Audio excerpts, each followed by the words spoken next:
The Raiders looking for a win on a short week. Play-by-play announcer Andrew Siciliano tells us why the struggling Browns could be the remedy. Plus, how will the Raiders offense respond against Cleveland? Sirius XM's Robert Turbin chimes in, and we sit down with Raiders top corner Eric Stokes. The Silver and Black show starts now.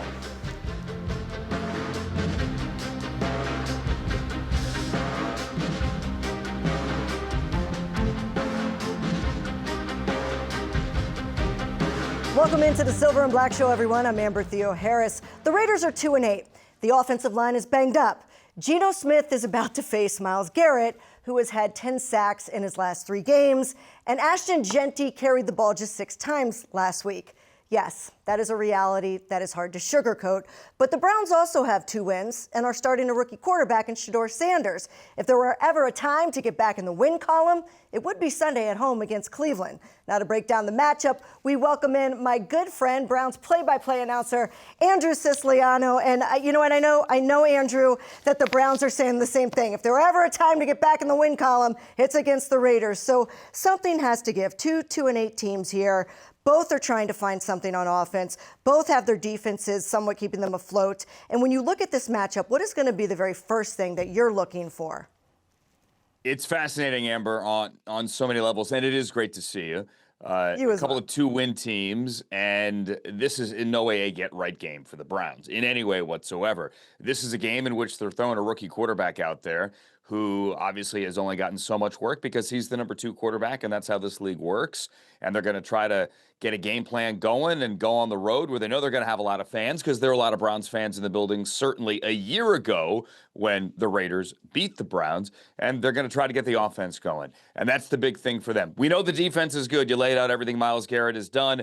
Carson Schlesinger is not only Rookie of the Year on the defensive side, they're making an argument this week in Cleveland he should be an All-Pro as a middle linebacker. And if you look at the numbers and you look at the tape, I think you can make a pretty good argument. But the offense is what has been lacking. If the Browns just scored 20 points a game this year, they'd be in the conversation for first in the AFC North. That's how mediocre their division is as opposed to the Raiders division, the AFC West. So get some offense going, because the defense can't do it all by themselves. But it's crazy to have a number 2 overall defense and still have just 2 wins. What is the defense doing schematically and consistently that makes them so tough? And how are the Raiders going to attack that if they want to move the chains? I mean, the Browns under Jim Schwartz have been fairly consistent his 3 years as defensive coordinator. They're going to play single high, they're going to play man, and they're going to come after the passer. They're not a crazy blitz-heavy team, but they'll blitz when they need to. They'll take their chances when they need to. Sometimes they'll mix in some zone, and they've done that a little bit more in the last couple of weeks. But, hey, this is what we do. We're going to come out there and beat you. And it's not just Myles this year. They've really gotten more from the interior of the defensive line. Former Raider Malik Collins, not with the Raiders last year, but a Raider in the past. He has been a huge addition as a free agent signee in the middle of the line. Mason Graham, the 5th overall pick, doesn't have gaudy numbers, but he is helping with Collins to push that pocket. And Alex Wright, who probably doesn't play this week, but he just signed an extension this morning, has been really solid on the left side of the defensive end opposite of Myles. Also, and we love Greg Newsome, love him. And it was surprising, to say the least, when they shipped him to Jacksonville mid-season. But Tyson Campbell has come in as the other corner, former 2nd-round pick, and really played well in man coverage and in run support. Physical guy in run support. They've stayed healthy, fingers crossed, for the most part defensively. That's been a big issue the last 2 years. They are reliable, and that's all you can ask for. And obviously the pass rush is the first thing that stands out with Myles Garrett. I mean, it's unbelievable to have 11 sacks in his last 4 games. Geno Smith's playing behind an offensive line that's struggling. They're banged up. He is tied for the most sacked quarterback in the NFL. How can Chip Kelly, how can Geno Smith, how can this offense try to get something going? What would be the key? I mean, mixing a few runs would be great. Right? More than 6 would be great, yeah. Yeah, it's funny because Pete always wants to run the ball. And this is going back to his days at SC. He always wants to run the ball, and obviously that's a formula for success in any offense at any level. And then seemingly this year, although the Bronco game maybe Maybe, obviously, they ran a little bit more, not a lot of success against a great defense there in Denver on a short week. But then you fall back into the past. And we saw that, obviously. And Pete came out after the game Monday night and said, hey, that was the plan, actually. We want to run the ball, but we thought we could get the play action going, and they kept going back to the play action. That'll work. You would not work. I would think that would have to be the plan as well against the Browns, but listen, the Browns have been susceptible to some of the zone read stuff where the ends crash and you could get outside, outside zone, toss cracks, stuff like that. I would expect them to try to do some of that. The Patriots, Josh McDaniels had some success doing that. But yeah, I mean, get the run game going would be my method. I agree. Running downhill doesn't seem to be like a strong option. I think only Derrick Henry had over 100 yards against this team, and he had maybe 103, somewhere in that range. So yeah, and 50 of that came in one big play. Exactly. So it's going to be tough. Let's switch to the other side. The reason why two-win teams are in, a premier matchup is because Shedeur Sanders is going to get the start. We worked with his dad. He's a good friend of ours. We know what the hype is around this young man. But how are the Raiders going to be able to kind of get him? He was off balance against the Ravens. That's tough to come in like that. He now has a game plan. How do they get him off balance early? It's a great question. He's going to make some plays. He's a gamer. We saw it week 1 of the preseason where he had not really practiced a lot. I mean, it was training camp, but it wasn't supposed to be his game. And then the injuries piled up, and all of a sudden you throw him in there.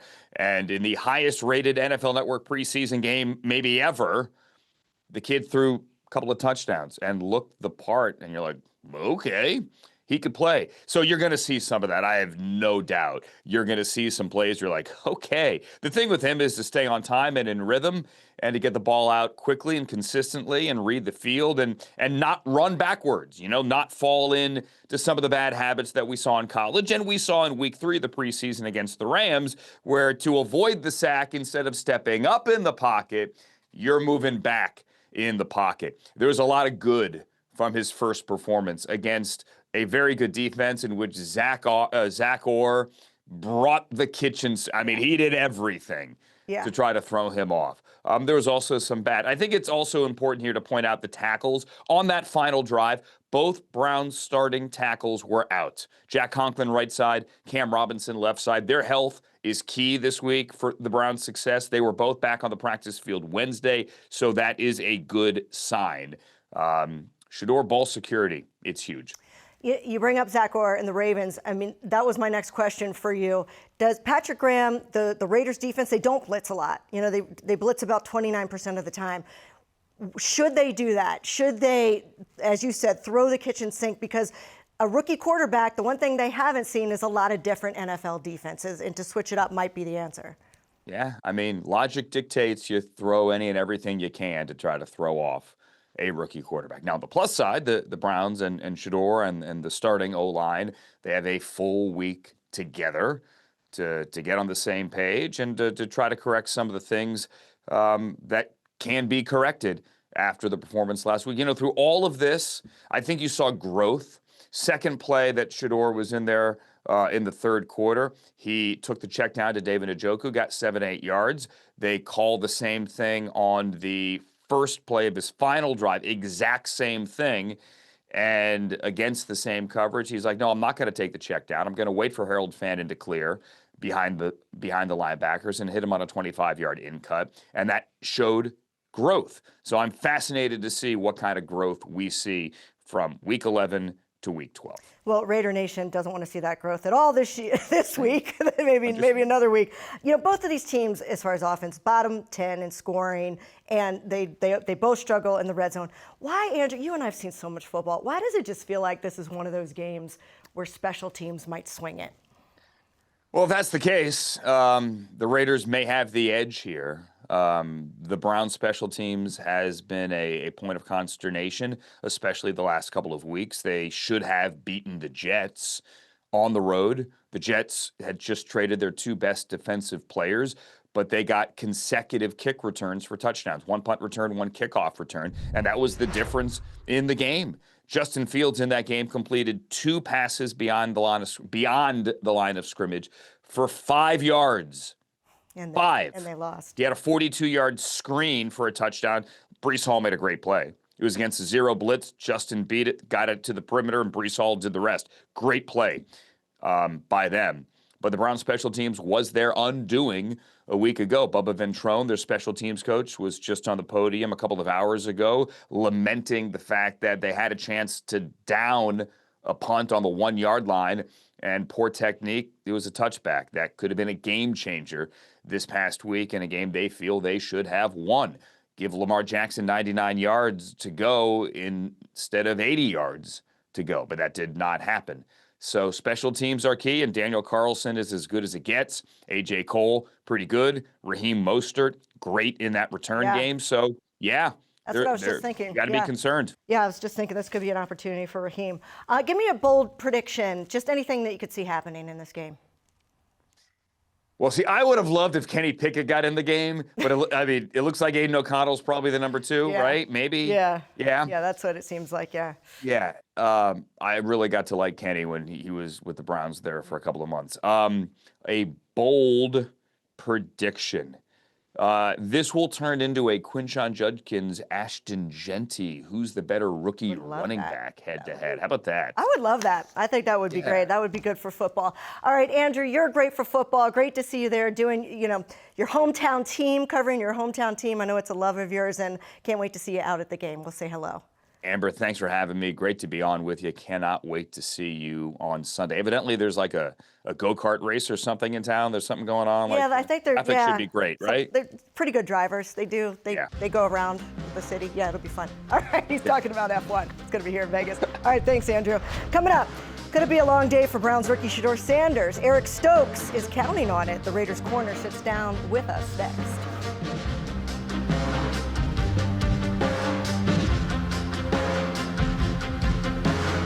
Every year, millions fly with us at Allegiant because together, we go places. We see old friends and try new things. We laugh. We really like to laugh. And reconnect. We remember. And we wander, which leads to wonder. From how we go to where we go to what we do when we get there, we go further together.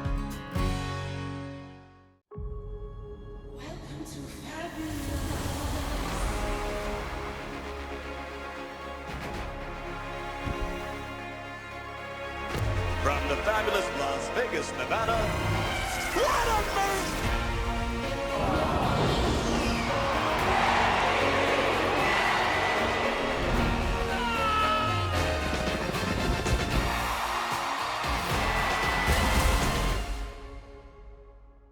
At Cox, we're always a step ahead. There you go. I'll show you. Like, before your basement became Movie Central, we made sure you'd have strong Wi-Fi, even down here. And you can rest easy knowing the price of your plan won't go up for 3 years. Guaranteed. See? He's looking out for you. And so are we, with advanced security that blocks threats on your network. Good boy. Whatever the future brings, Cox will keep you a step ahead. Oh.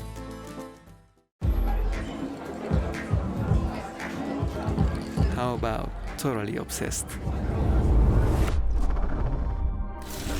We created a cocktail that requires 7 unique ingredients. The most important one, 1800 tequila. Just as obsessed with taste and quality as we are. The world's most awarded tequila, proudly poured at the world's best bar. The Silver and Black Show has been brought to you by Cox, proud partner of the Las Vegas Raiders. Allegiant, the official airline of the Raiders. Low fares, non-stop flights, only at Allegiant.com. And by Ticketmaster, the official ticket marketplace of the Las Vegas Raiders and the NFL.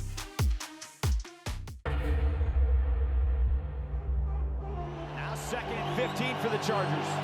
Raiders bring 4. Herbert, straight pocket, throws right sideline. Tight coverage, bottled, and broken up.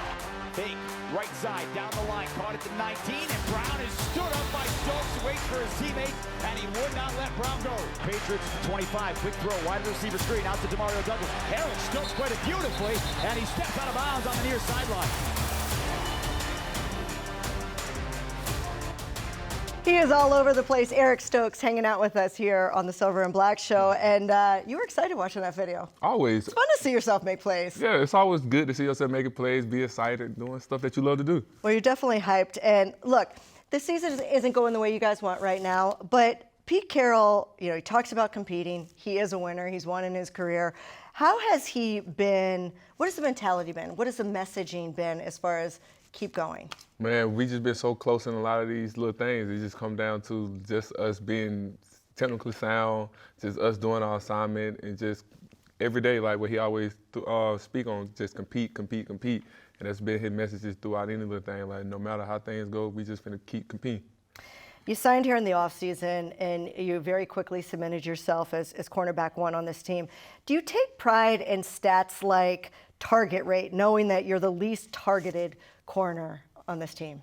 I do, actually. Yeah. It's like a little thing to where, like, it's a little note that you always want or something and all that stuff. But then again, like, I miss having targets. I miss having ops because I miss making plays. But it is I've what never it is. heard that from a corner. I actually want you to test me so I can make a play. Yeah, like you Throw just it my way. Yeah, from time to time you get bored out there, so like you lose it or whatever. So you gotta always try to refocus and relock back in or whatever. But when you get the targets and all that stuff, you already know, oh, this ball coming to me, so I got to be on my P's and Q's every play. That's a dog mentality. I love that. And look, the defense has had a takeaway in each of the last 3 games. How does Patrick Graham help put you guys in a position to create these turnovers, especially recently? Man, he just been like, we always have meetings, especially on Fridays or whatever. Like he always bring us in, especially the back end, bring us in and just give us key little notes and all this stuff throughout the little thing.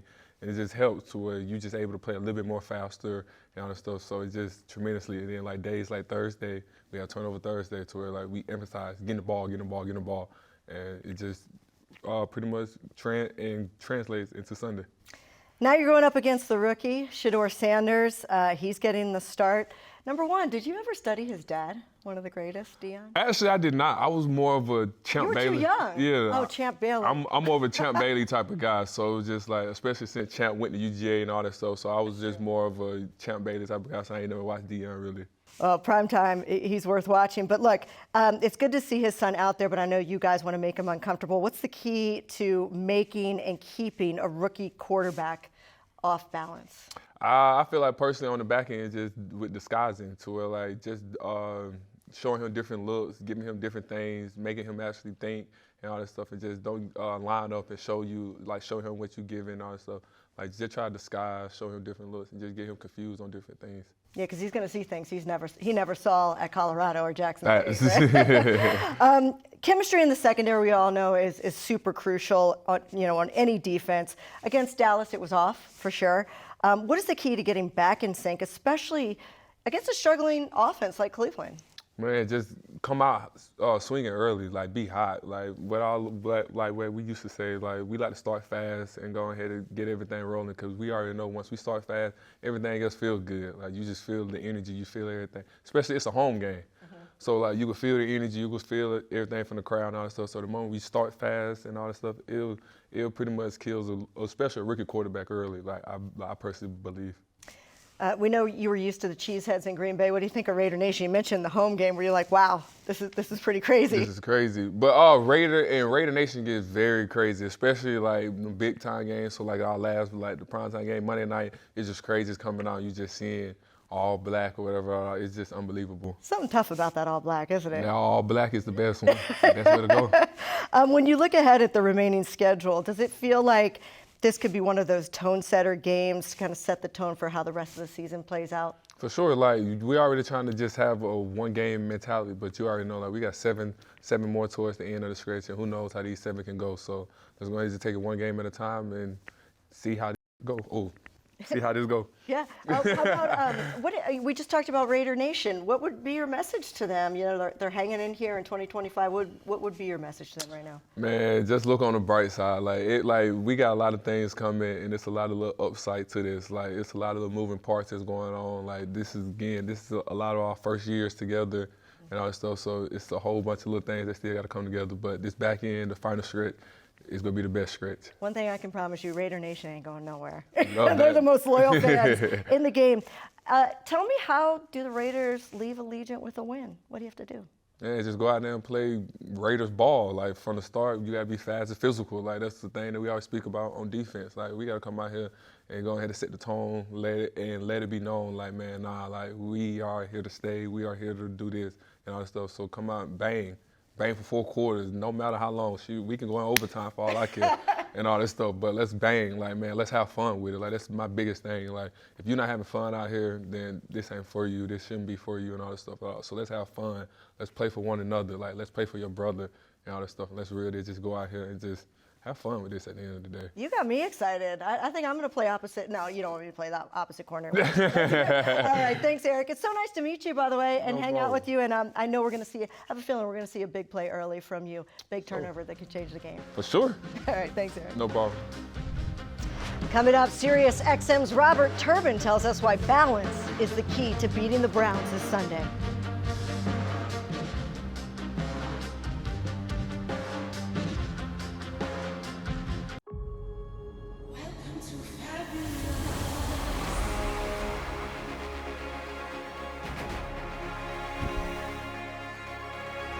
From the fabulous Las Vegas, Nevada, what a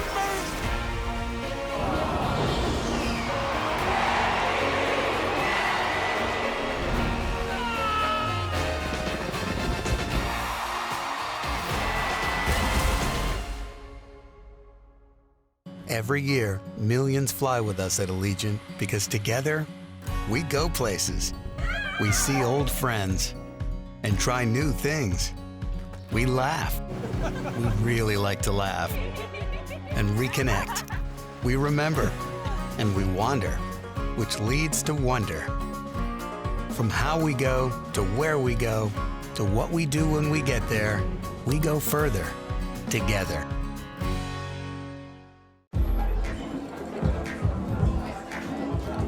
How about totally obsessed? We created a cocktail that requires 7 unique ingredients. The most important one, 1800 tequila. Just as obsessed with taste and quality as we are. The world's most awarded tequila, proudly poured at the world's best bar. At Cox, we're always a step ahead. There you go. I'll show you. Like, before your basement became Movie Central, we made sure you'd have strong Wi-Fi, even down here. And you can rest easy knowing the price of your plan won't go up for 3 years, guaranteed. See? He's looking out for you, and so are we, with advanced security that blocks threats on your network. Good boy. Whatever the future brings, Cox will keep you a step ahead. Oh. My Cause, My Cleats is back, and across the league, players are lacing up to honor the causes that shaped them, from supporting families in need to championing mental health and fighting diseases that affect those close to home. Every design carries a purpose, and every cleat carries a cause. For more information on the Raiders players' causes and cleats, head to raiders.com/cleats. Welcome back. As the Raiders get ready to take on the Browns, they're going to have to get that offense going, and to tell us how they can do it, let's welcome in Sirius XM NFL Radio's Robert Turbin, who also, you remember, he was a running back, fullback for the Seattle Seahawks, played with Pete Carroll, under Pete Carroll, won a Super Bowl with him. It's good to see you. How are you? I'm doing great. Thanks for having me. One of the reasons I did want to talk to you is because you played under Pete. And I'm sure, you were with him in the good times when you guys won a Super Bowl. I'm sure there were struggles at times. Tell me about, what do you think his messaging is to his team right now, knowing the type of coach he is? Well, he's all about the finish. And even throughout the course of a single game, like, you'll hear him famously talk about how you can't win the game in the first or second or third quarter, but you can win it in the fourth quarter because the finish is the most important piece. You know, every day at practice, training camp, in the spring during OTAs, during the regular season, he was very intentional about how we were finishing practices. And that's why we would always finish with the 2-minute drill, and he would find a way to make it competitive. We know that competition is a big thing, a big philosophy for him, but it was also because, you know, he wanted a strong finish from both sides. And so, you know, obviously the season hasn't gone the way that the Raiders hoped, certainly the way that Pete Carroll hoped, but he wants a strong finish from his team, and I'm sure that's what he's preaching right now. What can we expect over these last 7 games, knowing that? Well, I think you'll see at least a team that's going to come out and compete, right? You know, there's games that we've seen where, you know, the score kind of gets out of hand, and, you know, teams are seemingly quitting on coaches or quitting on themselves. And I don't think you'll see that type of mentality from the Raiders. That's not something that you see in a Pete Carroll led football team. There are some things that they need to correct if we think about it from a, you know, philosophical standpoint. Schematically, there are some things they can do differently, some things that can do better. But ultimately, you know, you'll still see guys putting in 100% effort, or else they won't be out there on the field. And I think that's something we can expect from the Raiders moving forward. Well, one of the disappointments has been the offensive production this year, and I think with Geno Smith and what he's done in the past, a little more was expected. But we saw in the Monday night game, you know, he dropped back 51 times. That clearly wasn't the plan. What should the plan be against the Browns for this offense? Well, if you think about Geno Smith, especially over the course of his career during the Seahawks, you know, when he was at his best, there was balance within the offense. You get like 24 passes, 24 runs, you know, throughout the course of a game. And that's really when, you know, he was playing at an all-time high, when he was efficient and he was throwing at a high clip percentage-wise, and he wasn't turning the football over. And folks around the league are looking at Geno Smith like, wow, look at the way he's turned his career around. He's a really, really good quarterback. Maybe a top 10 type caliber player, because of how efficient he was and how he was leading the team in the way that he was playing. If you're going to drop him back 40 to 50 times in a game, that's just not the strength of Geno Smith. And it certainly isn't the strength of the football team right now when you look at the personnel and where their best players are. I don't know what the Raiders have in Ashton Jeanty yet, you know, because the story is still being written. The book is still being written for Ashton Jeanty in his career. But you certainly can't be okay with him only getting the ball less than 10 times, multiple times throughout the course of a football game. They have to have much more balance if they want to see more success from Geno Smith. But here's the thing, Turbo. Chip Kelly knows that, right? Chip Kelly knows that he wants to get the ball to Ashton Jeanty more than 6 times, like we saw in Monday Night Football. From a play calling standpoint, what is going wrong? Why are they abandoning the run? Is it happening too early? And are there more creative ways to get Ashton the ball? Well, I think they're utilizing him in the passing game. And so, you know, Chip Kelly and this offense, they're being creative in that way. But sometimes philosophically, you kind of revert to who you are as a play caller. And, you know, some play callers, they just love to throw the football, you know, whether it's good for the team or whether it's not. Now, obviously, Chip Kelly's not going out there and putting together a game plan, you know, for the team not to be successful. But at the same time, you do deal with some play callers, and I'm not saying this is Chip, but I'm just saying you do deal with this, you know, at all levels of you know, coaches who are calling plays, where there's some stubbornness in terms of, you know, altering who they are as a play caller. Sometimes coaches don't want to make the adjustment.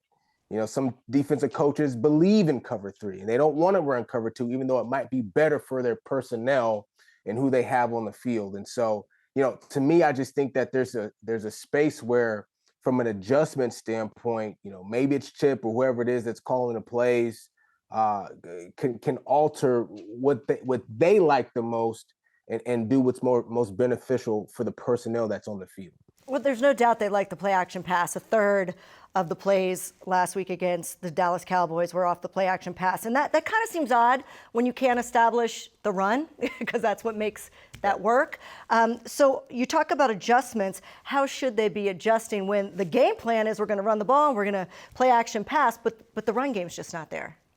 Well, it's interesting you say that, because you can say the same thing about Pete Carroll's old team, which is the Seahawks. They had a good game last week on the ground, but over the course of this season, they haven't really been all that efficient on the run. And so when I think about the run game, I don't really look at the numbers. I just look at the impact that the run game is having. And the impact that the run game is having based on the respect that is given by the defense. And that respect is noticeable when your play action pass is still working. And so one of the things that, has been successful for Seattle and Sam Darnold is their play action pass. And you look at the numbers, it's like, well, Ken Walker and Zach Charbonnet, they're not having good seasons, but they're doing good enough in the run game and they're staying committed to it enough where you just have to respect it as a defense. And so the play action pass is working. For the Raiders, they're just not sticking with it. You got to be okay with your back not being able to get 4 yards per carry in some games, but you still got to give it to them 16 to 18 to 20 times.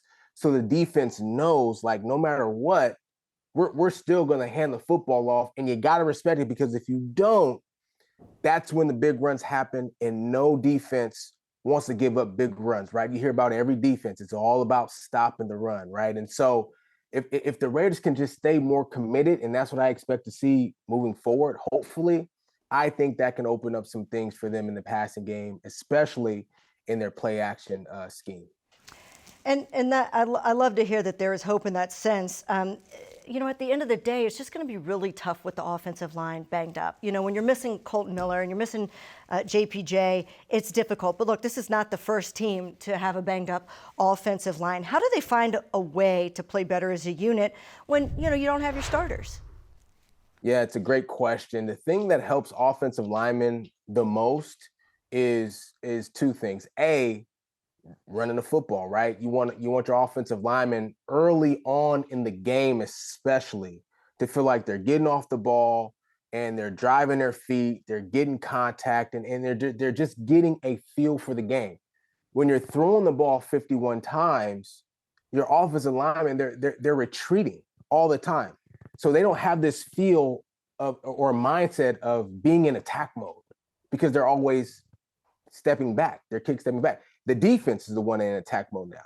And so they feel like they're just being more on the defense than the offense. Well, you got to let your offensive line be on the offense and go get some people. So that's one way. The other way is, quick throws, get the ball out of Geno Smith's hands quickly on some screen throws. Maybe get Brock Bowers out there, use his versatility, let him catch some passes at the line of scrimmage, let the offensive lineman get out and try to get some guys in space. A difficult task to do, but again, you put those guys, in attack mode, and hopefully you get a couple completions where, there's some confidence built and Geno's able to get into an early rhythm. And so those are really two ways that I look at offensive linemen, especially when you're thinking about backup guys. They can not only get in rhythm, but build some confidence throughout the game. We're seeing a theme here, aren't we? Stick with the run. Try to stick with the run. Yeah, no doubt. It can open up a lot of things. Look, let's switch over to the defensive side. I know you're an offensive guy, but the pass rush hasn't been there as much as the Raiders had expected this year, especially with somebody like Max Crosby over there. But I do know that the Browns cannot win the game if they don't score points. So how do the Raiders really take advantage of the fact that Shedeur Sanders is getting his very first start and he's a rookie? Yeah, they got to force the ball to be in his hands and see what he can do. The thing about the Browns offensively, the one thing that they have been able to hang their hat on, going back to, the topic of discussion today, is the run game. They got good backs, they've got a strong offensive lineman, and they've always sort of built their offense around, running the football first. So the Raiders have to be intentional about taking that away. Now you put the ball in Shedeur Sanders' hand, and what do we know him to do? Well, he's known to hold on to the football. He's known to retreat out of the pocket, maybe in times where he doesn't need to be. Those are advantages for Max Crosby, and these other pass rushers. But it's the other pass rushers that are really going to have to step their game up in some ways in order for this pass rush for the Raiders to be more efficient. Teams, you can see it. They're double teaming Max Crosby. They're using tight ends and running backs to chip Max Crosby. And even though he's got one of the best motors that we've seen in the NFL, he's only human. And over the course of 4 quarters, you're going to get worn down if you don't have help. So these other guys really have to step up. Lastly, it just seems like Patrick Graham, we might see him blitz a little bit more. Do you feel that? I mean, they're not really a team that blitzes, a defense that blitzes a lot, but just to confuse Shedeur. Yeah, the thing about Coach Carroll historically, and I'm Sherm can attest to this, B-Wags, he's not really, a heavy blitzing guy, but there are areas throughout the course of a game and even throughout the course of a season. We talked about adjustments on the offensive side of the football.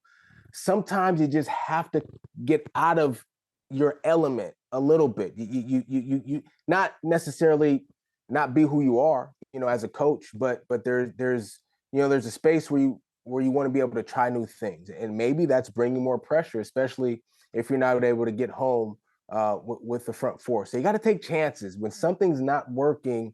Then you want to be able to have the space to alter your game plan a little bit or alter your scheme a little bit. Take some chances and see if you can put pressure on the quarterback that way by blitzing more guys. Gosh, Robert, I could talk to you forever about this game, but finish this sentence. The Raiders will win if? The Raiders will win if Ashton Genty touched the ball at least 18 times in this game. There you go. That's consistent with your theme. Why wouldn't you say that now? All right, we appreciate you coming on. Robert Turbin, so fun talking to you, and hopefully we can have you back on another time. Appreciate it. Anytime. All right, thanks a lot. Coming up, why using his instinct might give Geno Smith a boost. That's next in One Last Thing.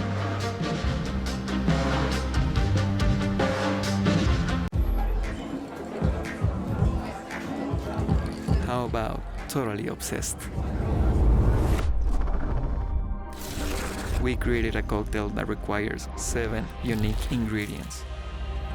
The most important one? 1800 tequila.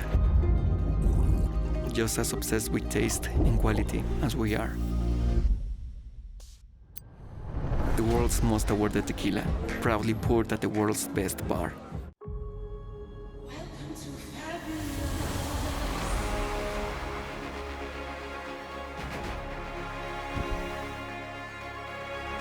From the fabulous Las Vegas, Nevada, what a move!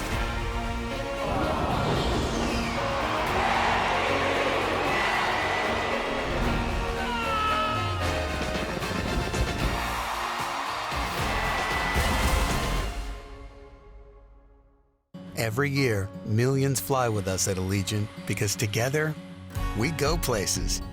We see old friends and try new things. We laugh. We really like to laugh. And reconnect. We remember. And we wander, which leads to wonder. From how we go to where we go to what we do when we get there, we go further together. At Cox, we're always a step ahead. There you go. I'll show you. Like, before your basement became Movie Central, we made sure you'd have strong Wi-Fi, even down here. And you can rest easy knowing the price of your plan won't go up for 3 years. Guaranteed. See? He's looking out for you, and so are we, with advanced security that blocks threats on your network. Good boy. Whatever the future brings, Cox will keep you a step ahead. Oh. The Silver and Black Show is brought to you by Cox, proud partner of the Las Vegas Raiders. Allegiant, the official airline of the Raiders. Low fares, nonstop flights, only at Allegiant.com. Victory Live, connecting the world of live experiences. And by 1800 Tequila, official partner of the Raiders. Taste is everything. Please drink responsibly. Welcome back. The Raiders host the Cleveland Browns coming up on Sunday, and in order to get the win, they're going to have to produce on offense and have that defense still playing the way it has been in certain games. And to talk more about it, let's welcome in Bridget Condon from NFL Media. And Bridget, we're so excited to have you. Thanks for joining us. I'm so excited to be here. What a fun matchup. I know people might look at this and think maybe not so much, but so many storylines going into today or Sunday. Well, let's talk about him. When you're looking at this game, you're preparing for this game, what is the number one storyline that you'll be focusing on? It's Shedeur Sanders' first start in the NFL. He said it yesterday in the locker room. You can't miss this moment. He knows he's the guy, and this is his opportunity to go out and prove it. Shedeur Sanders has been so polarizing in the NFL so far. You either love him or you hate him. But regardless of what your opinion is, Shedeur Sanders is going to go out there and show what he's capable of doing against this Raiders team, who you just mentioned it, has a really dominant defense. Max Crosby, I know, is going to be all over Shedeur, or trying to at least. And, the Browns have some injuries to their offensive line. So it's going to be a challenge for Shedeur Sanders making his first start, but all eyes will be on Las Vegas this weekend for sure. I think the X factor will be for the Raiders if they're going to win this game. They need to affect the quarterback. They need to get after Shedeur Sanders. Look, in his small debut, of course, he did go in last week. Dylan Gabriel out with the concussion. We saw Shedeur for a little bit. He made some decent throws, but overall his performance wasn't that great. I think, we keep talking about the same storyline. He was blitzed a ton. He wasn't getting the ball out quick enough. He had that interception. So if Vegas can dominate on defense and keep the Browns offense off the field, they have a good shot. And, this is a really interesting game. As I mentioned, both of these teams 2-8, but there's so much on the line in terms of the future of these programs. These are two franchises that are in building periods, right? They're both in the top 5 right now in terms of NFL draft picks for next season. Geno Smith, Pete Carroll trying to rebuild this Raiders organization. And then over for the Browns, they're trying to figure out who's going to be the guy for them going forward. Is it going to be Dylan Gabriel? Is it going to be Shedeur Sanders? Or is it going to be somebody else? I believe they have those 2 first-round picks next year in the draft. So this is really a future-defining game for both of these organizations. And I think it's going to be a battle on defense. Whoever can affect the quarterback more will come away with this winners. Bridget, it's so great talking to you. I appreciate you taking some time as you're getting ready for your travels this weekend, but thanks for joining the show. I appreciate it, and have fun this weekend. What a story. Yeah, it's going to be a good one. All right, take care. Time now for one last thing. All great quarterbacks call audibles. Monday night on Raiders Game Day, our co-host James Jones asked a really fair question to Trey Tucker after the game. I never see Geno Smith check out of a play or check into a play. If you're going to drop back and throw the ball 42 times a game, does he have the ability to say, hey, man, they playing cover 3, run a hitch? Or is the play call just the play call? Because when I'm watching you guys, I'm like, the play call just looks like the play that's called. What if the defense is correct? I've never seen him check out of a play. Does he have the ability to do that? Yeah, I think, whenever we call a play, there's always a secondary to it. There's always an element of a second play on there, whether it's run, pass, pass, whatever it may be. So if he has the autonomy to do it, then why don't we see Geno Smith call more audibles? Well, here's what he had to say about it when asked after the game. You can check into any play at any time, but would that be the right thing to do? Would you just go off script and just start calling your own plays? I don't think that's the right way to go about it. I think the right thing to do is to do what we practice and what we're coached to do. And like I said, the plays are there. I don't think there was any issue with the play calling. The plays are there. Guys are open. You guys watch the film. I know we got a lot of Monday morning quarterbacks who like to watch film and take screenshots and see where guys are open. That answer made me wonder, how do the greatest quarterbacks approach changing plays? Here's Raiders minority owner Tom Brady, the greatest of all time, a few months ago on The Herd. You're trying to give the quarterback to really be a field general. Quarterback, you got the last swipe at the pencil. The defense can call their play. They're going to line up. Offense calls a play in the huddle. They walk the line of scrimmage. Defense calls a play. They adjust to the formation offense is lined up in. They have their call set. It was always my job to say, well, I know what my play is. Now I look at the defense. Okay, I think I know what they're in. Does what I have call, is it going to work? And that was my judgment. And they would have to live and die with my judgment, the entire team. Now, I developed the trust within the team, my teammates in the organization to say, Tom, we want you to have that. We trust you to have that final swipe at that pencil. But we're not going to snap the ball into, let's say there's a safety blitzing off the right side, and I got to run right at the right side, and I know that nobody can block him. I'm not going to snap the ball and run it into the strong safety blitzing and tackle our running back 4 yards in the backfield. So sometimes, as Tom says, you just got to trust yourself. And against the Browns, what does Geno Smith, who, mind you, was a Pro Bowl playoff caliber quarterback at once, have to lose adjusting to what he sees from the defenses at the line of scrimmage? That'll do it for us. It's Raiders-Browns from Allegiant Stadium. Kickoff is set for 1:05 Eastern. Have a great weekend, everyone.